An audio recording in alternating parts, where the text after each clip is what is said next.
এই ঘটনাটা যে ঘটলো লোকে জানুক বা নাই জানুক, সেটাই তো বিচার বিভাগের পক্ষে অত্যন্ত লজ্জার এবং দুঃখের। সুতরাং দোষ যদি কাউকে দিতে হয়, সেই দোষটা আমি সৌমেন সেনকে দেবো না, সেটা দেব কেন্দ্রীয় সরকার এবং সুপ্রিম কোর্টের কলেজিয়ামকে। এর জন্য সৌমেন সেন দায়ী নন। সৌমেন সেন নিজেই নাকি গিয়ে বলেছেন চিফ জাস্টিসকে আমাকে স্কুল ম্যাটার থেকে সরিয়ে দিন, সরিয়ে দিয়েছে। এখন প্রশ্নটা হচ্ছে এটা সত্যি মিথ্যা আমি জানি না, বললাম বাতাসে ভাসছে, ইংরেজিতে ওরা বলে ইটস ইন দি এয়ার। সুতরাং সেই জন্য আমি যেটা বলি সেটা হচ্ছে ঘটনা যাই হোক না কেন নোংরা আকার নিয়েছে। কারণ একজন জজ আরেকজন জজের সম্বন্ধে এই জাতীয় অভিযোগ করছেন প্রকাশ্য আদালতে, ইতিহাসে এর কোনো নজির আমি অন্তত জানি না। সুতরাং ঐতিহাসিক তো বটেই। জাস্টিস অভিজিৎ গঙ্গোপাধ্যায় ঠিক করুন বা ভুল করুন, একটা জায়গায় তিনি সাহসের পরিচয় দিয়েছেন, সেটা হচ্ছে ভীমরুলের চাকে ঘা দিয়েছেন, যে সাহসটা সাধারণত কেউ দেখান না।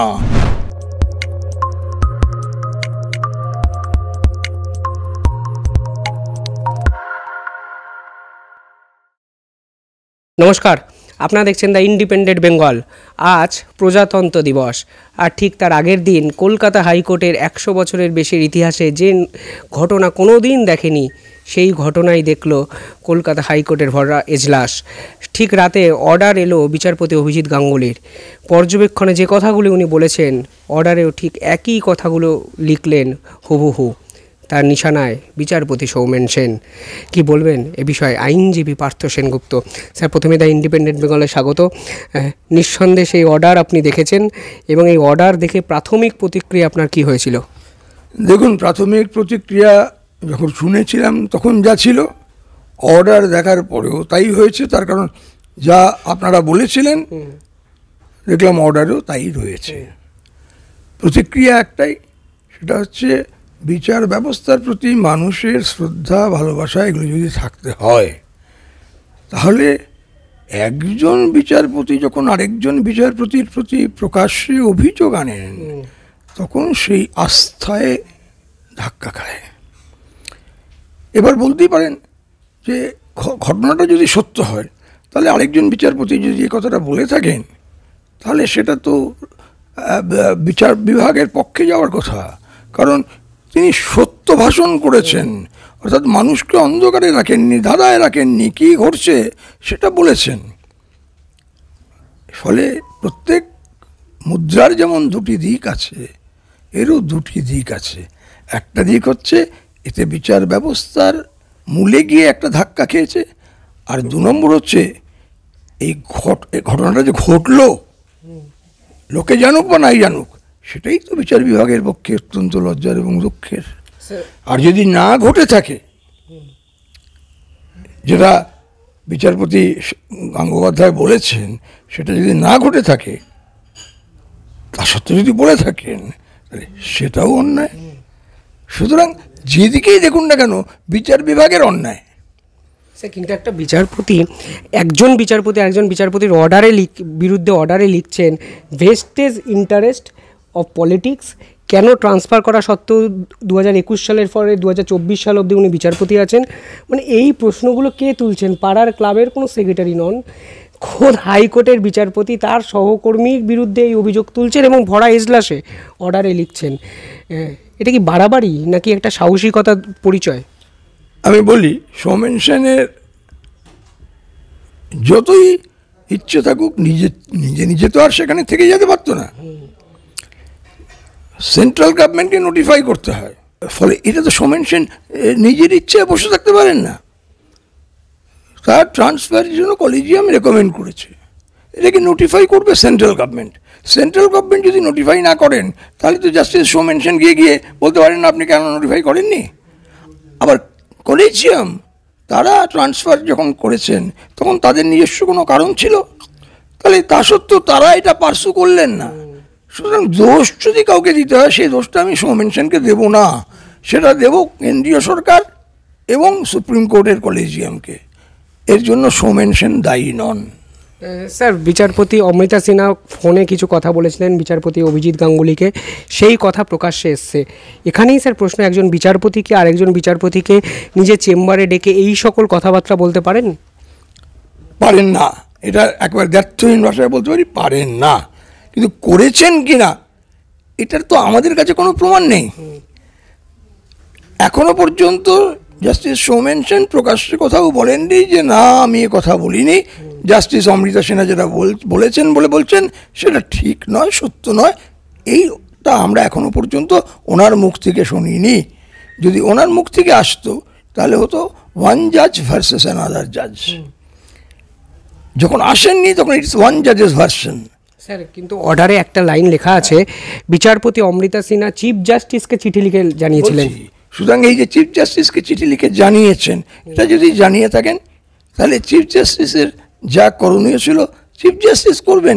তার জন্য জাস্টিস সৌমেন সেনকে দোষ দিয়ে কোনো লাভ নেই, কোনো লাভ নেই।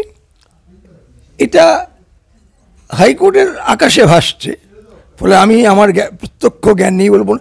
সৌমেন সেন নিজেই নাকি গিয়ে বলেছেন চিফ জাস্টিসকে আমাকে স্কুল ম্যাটার থেকে সরিয়ে দিন, সরিয়ে দিয়েছে। এখন প্রশ্নটা হচ্ছে এটা সত্যি মিথ্যা আমি জানি না, বললাম বাতাসে ভাসছে, ইংরেজিতে ওরা বলে ইটস ইন দ্য এয়ার। সুতরাং সেই জন্য আমি যেটা বলি সেটা হচ্ছে ঘটনা যাই হোক না কেন নোংরা আকার নিয়েছে। যদি বলিস অমৃতা সিনহা বানিয়ে বলেছেন তাহলে সেটাও বিচার ব্যবস্থার প্রতি আঘাত। যদি সৌমেন সেন বলেছেন এটা ঠিক হয়ে থাকে এটাও বিচার ব্যবস্থার উপর আঘাত।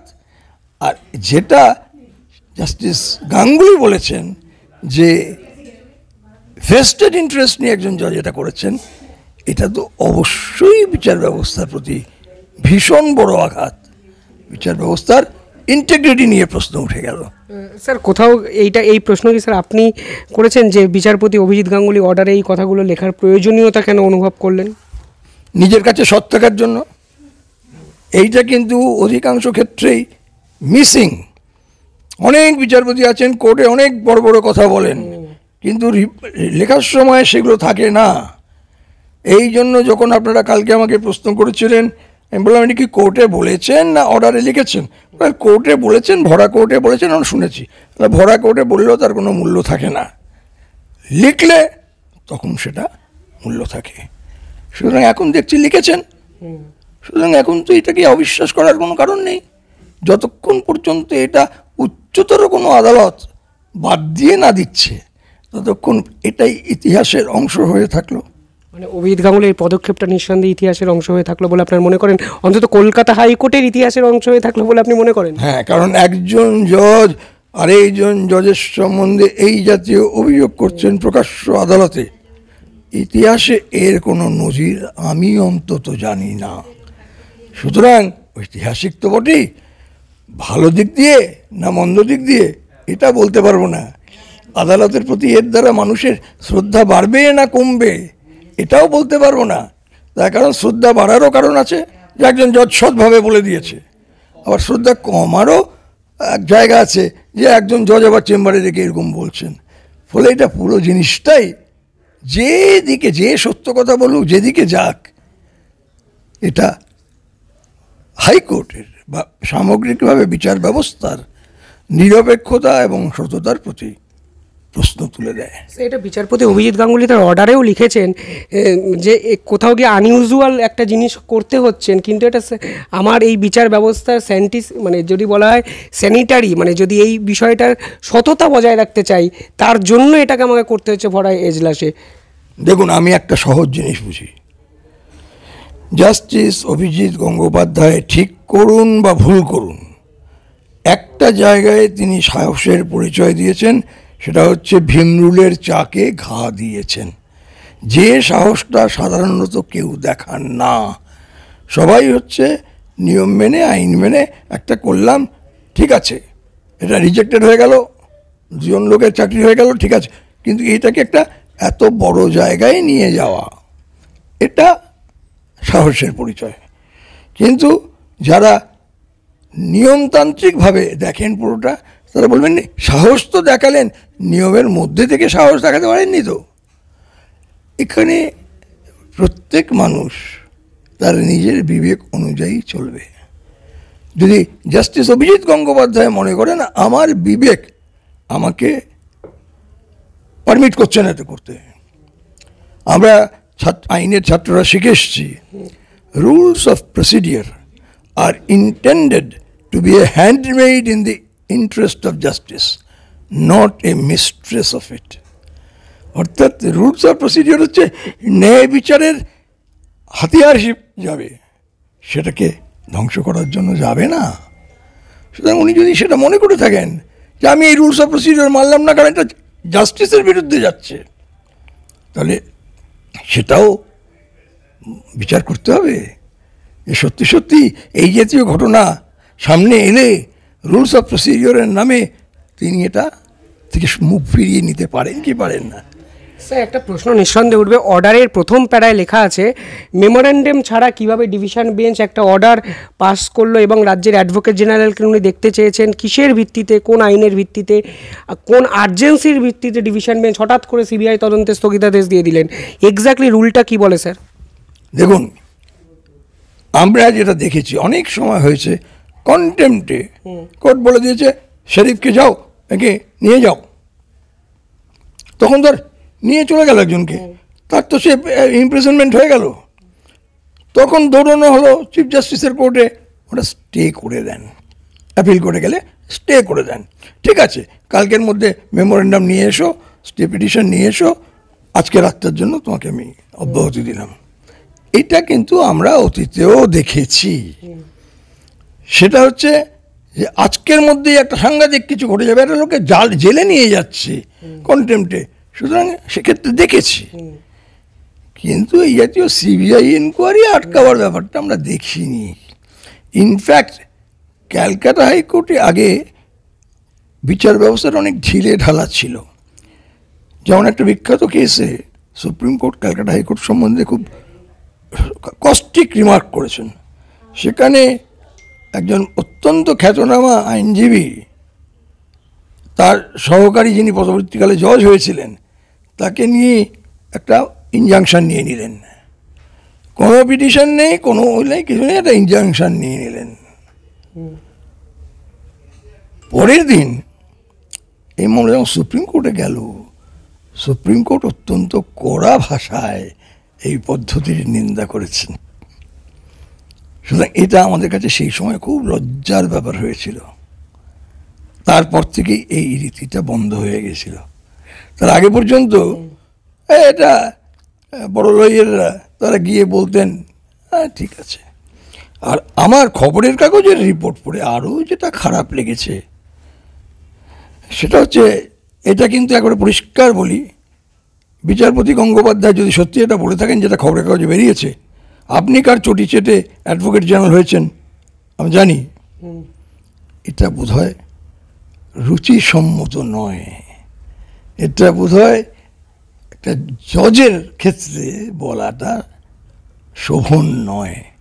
আবার তার পাল্টায় যখন অ্যাডভোকেট জেনারেল বলেছেন যে আপনাকে বিজেপি ক্যান্ডিডেট হওয়ার অফার দেয়নি, আপনি বলতে পারবেন, মানে কি হচ্ছে স্যার বিচার, এটাও খুব রুচিসম্মত জবাব নয় স্যার। কিন্তু এক্ষেত্রে স্যার অ্যাডভোকেট জেনারেলের ভূমিকা নিয়ে প্রশ্ন তুলেছেন অন্য এক বিচারপতি হাইকোর্টের, যে স্বার্থের সংঘাত হচ্ছে না, আপনি অ্যাডভোকেট জেনারেল অথচ আপনি একাধিক মামলার আইনজীবী, এই স্বার্থের সংঘাত অ্যাডভোকেট জেনারেলের সঙ্গে অন্য আইনজীবী দুই একই পদ, এটা স্বার্থের সংঘাত তো বিচারপতি তীর্থঙ্কর প্রশ্নচিহ্ন তুলেছেন। ঠিক তো, আইন জাস্টিস তীর্থঙ্কর বোস যেটা বলেছেন সেটা একেবারে নিয়মানুগভাবে বলেছেন যে আপনি স্টেটের অ্যাডভোকেট জেনারেল, আপনি অভিযুক্তর হয়ে দাঁড়াচ্ছেন।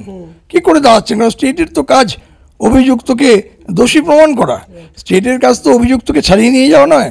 আপনি কী করে যাচ্ছেন? এবং নাইস অফ অ্যাডভোকেট জেনারেল তিনি সঙ্গে সঙ্গে কিন্তু সেই মামলা থেকে সরে গেছেন। তার ফলে অ্যাডভোকেট জেনারেলও তার ডিগনিটিটা মেনেছেন। জাস্টিস তীর্থঙ্কর বসু যেটা বলেছেন একবারে পুরোপুরি আইনের পরিধির মধ্যে থেকে বেরিয়েছেন বলেছেন। কিন্তু এটা তো বলেননি আপনি চটি চেটে অ্যাডভোকেট জেনারেল হয়েছেন, বা অ্যাডভোকেট জেনারেল বলেননি আপনাকে বিজেপি দিয়েছিল, ওরা আমরা জানি। বার অ্যান্ড বেঞ্চের যে relation, advocate general is the leader of the bar, ফলে বার এবং বেঞ্চের যে রিলেশন, সেই রিলেশনটা কিন্তু খুব হারমোনিয়াস থাকছে না। শীতকালে সুন্দরবন ভ্রমণের নির্ভরযোগ্য একমাত্র নাম সাগর সঙ্গম ট্রাভেলস। নিজস্ব লঞ্চে ভ্রমণ এবং অফুরন্ত খাওয়া দাওয়ার বিপুল আয়োজন, বুকিং করুন 9733066075। স্যার পার্টিকুলারলি অভিজিৎ গাঙ্গুলিকে পরামর্শ বলবো না, আপনি অভিজিৎ গাঙ্গুলির এই ভূমিকা নিয়ে আপনি কিভাবে দেখেন?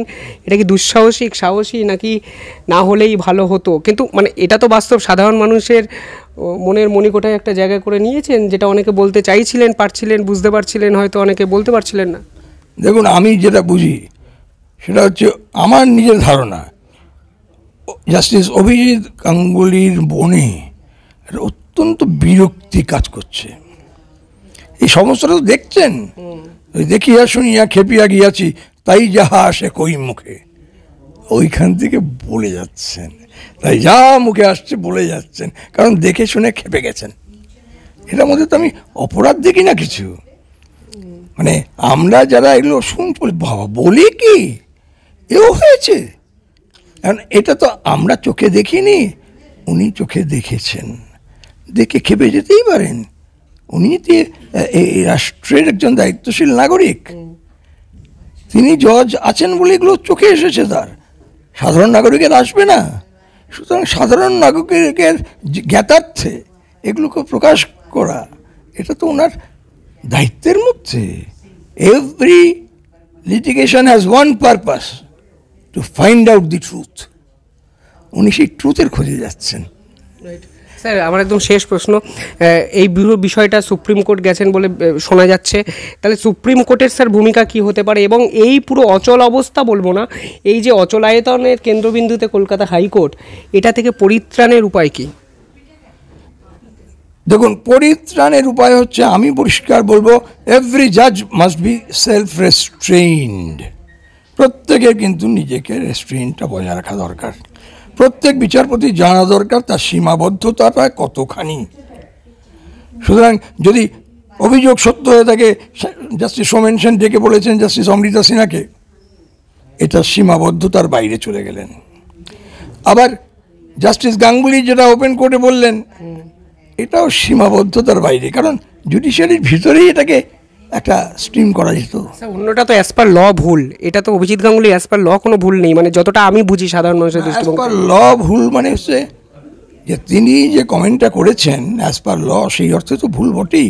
তার কারণ ডিভিশন বেঞ্চ ঠিক করেছেন কি ভুল করেছেন, এই বিচারটা সুপ্রিম কোর্ট করতে পারে, কিংবা আরেকটা বেঞ্চ ডিফার করলে 3 জন জজের বেঞ্চ করতে পারে। সিঙ্গল জাজ is bound by whatever the division bench says. সুতরাং তিনি বলেছেন আমার কাছে কোনো অর্ডার আসেনি, সেখানেও তিনি ঠিক বলেছেন যে অর্ডারের কপি না আসা পর্যন্ত তথ্য। কিন্তু আমি খবরের কাগজে যা পড়েছি, জাস্টিস সোমেন সেনের ডিভিশন বেঞ্চের অর্ডার রেজিস্ট্রারের কাছে পাঠিয়ে দেওয়া হয়েছে। সেটা যদি রেজিস্ট্রারের কাছে পাঠিয়ে দেওয়া হয় এবং রেজিস্ট্রার যদি সেটা সিবিআইকে কমিউনিকেট করে, তাহলে সিবিআই ডিভিশন বেঞ্চের অর্ডার কার্যকরী করে নিজের হাত তুলে নিতে বাধ্য। তা নইলে কিন্তু জুডিশিয়াল ডেকোরাম, জুডিশিয়াল প্রোপ্রাইটি থাকে না। দার্জিলিংয়ে চা বাগান ঘেরা কমলালেবুর গ্রাম সৌরিনীতে এবং দাওয়াইপানিতে ঘরে বসেই কাঞ্চনজঙ্ঘার দৃশ্য উপভোগ করতে আড্ডাহাট হোমস্টে বুক করুন 9836499678 নম্বরে। এখন স্যার সুপ্রিম কোর্টের কি করণীয় বলবো না, কি করা উচিত বলে আপনার স্যার মনে হয়, একটা প্রাথমিক ধারণা যদি দেন। দেখুন, সুপ্রিম কোর্টের কি করা উচিত এটা বলার মতন ধৃষ্টতা আমার নেই। আমি যেটা বলতে পারি যে আমি যদি সে জায়গায় থাকতাম, আমি এই পুরো জিনিসটাকে খুব সহজ সমাধান করতাম। কি সহজ সমাধান? যে একজনের ট্রান্সফার অর্ডার তো 2 বছর আগে হয়ে আছে, কেন তিনি যাচ্ছেন না সেইটাকে করে তাকে পাঠিয়ে দেওয়ার ব্যবস্থা করতাম। তাতে আপাতত এই যে কন্ট্রোভার্সি, এই কন্ট্রোভার্সিটা কমতো। জাস্টিস অভিজিৎ গাঙ্গুলি অগাস্টে চলে যাচ্ছেন, সুতরাং আর কটা মাস, সুতরাং তিনিও চলে গেলে এটাও চলে যাবে। আর জাস্টিস অমৃতা সিনহা যেগুলো অর্ডার দিচ্ছেন, তিনি কিন্তু অভিজিৎ গাঙ্গুলির মতন তো কড়া কথা বলছেন না, কিন্তু যা অর্ডার দিচ্ছেন সেটা দিচ্ছেন। এবং সেইটা যদি ডিভিশন বেঞ্চে তাকে ডিফেন্ড করতে হয়, তাতে ডিভিশন বেঞ্চ এটা ডিফেন্ড করবার মতন জায়গায় এখনও পর্যন্ত আমরা কোনো দেখিনি যে অমৃতা সিনহার যে অর্ডার ডিফেন্ড করার জায়গা কেউ নেই। ঠিক আছে, তার অর্ডারগুলো অধিকাংশই আমি সব বলিনি, আপহেল্ড হয়েছে। সুতরাং সেই জন্য এটা এইভাবে দেখতে হয়।